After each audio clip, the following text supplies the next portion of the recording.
We're going to have a little bit of showbiz gossip for you now. Apparently, David Bowie's ex-wife, Angie, said she let him have a secret relationship, although it wasn't that secret, was it? She knew about it, with another woman while they were married.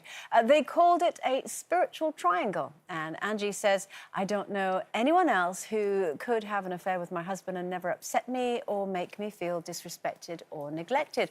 I love that her relationship with David made him feel good, which is incredibly generous of her. Do you think you could do something like that? I don't know if I could, because I'm pretty old-fashioned, and I think, you know, I've probably been conditioned into this is what marriage is about and this is what you do. But I'm very, very open-minded. I'm very open-minded. I've heard that about you. I'm very open-minded.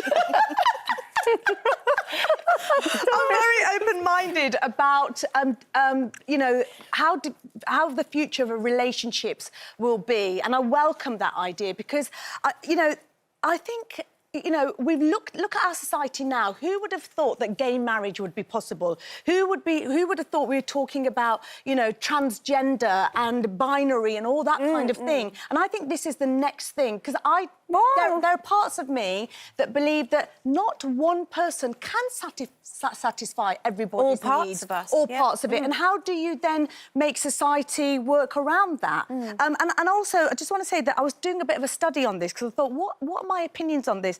And I think because of our confinements, we think that, oh, if you're in an open relationship, you must be desperate, you can't be happy, somebody's going to, you know, be upset about it. A study found that people in open relationships are happy, satisfied and experience well-being equally as those people in a monogamous relationship.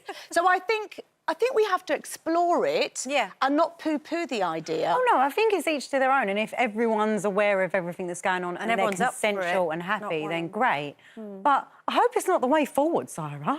Well, I'm hoping that not as relationships develop, everyone starts going, yeah, one person just isn't enough. Because I'll be gutted. I think for some people it's not going to be. I think the millennials are really pushing the boundaries out there. I mean, old Angie, what was it? Spiritual triangle? Yes, a spiritual triangle. I mean, it sounded a bit... There's no such thing as a two-sided triangle, but it sounded like David was doing what he wanted and she was putting up with it. Yes. Until he got bored of that and returned. Well, apparently the two women had a really close friendship. So it's not like they didn't know about each other. And at one point, she even, I think, moved in with them.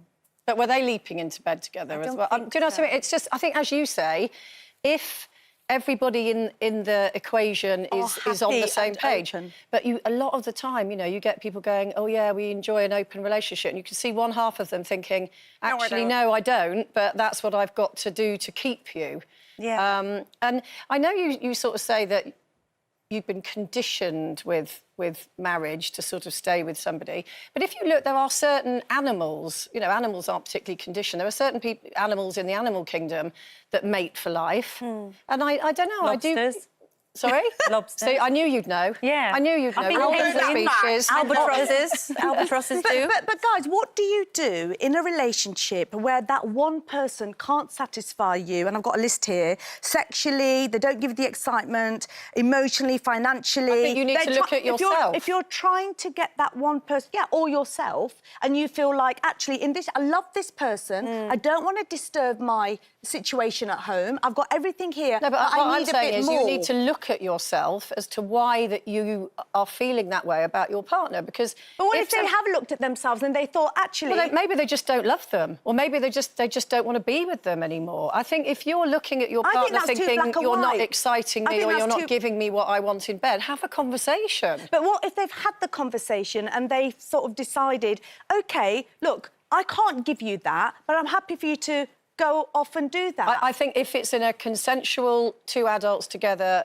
relationship, that they're both agreeing on that, absolutely. But I think if it's a marriage where you've got children, I think it's a fairly miserable existence if one person has to put up with another person's infidelity. You know, love is a decision. It wouldn't be infidelity. Love is a decision. It's not just a feeling. But it's not infidelity if the other person knows about it. If you go through your whole life chasing that early feeling, you're going to be a very unhappy person, because it's always going to get to the point in every relationship where you're going to go, oh, you're not enough for me anymore. You need to grow up. Not you, I mean, I mean, people who it's a one-sided thing. I think it's an interesting area. It is. See how society's going to develop. Apparently, 80% of early human societies were polygamous, and as you said, it's now common. I was listening to a podcast over the weekend. This just reminded me, and the people that were talking, the man said, "Can you imagine when you were 18, 19, 20, and you have to choose a car?"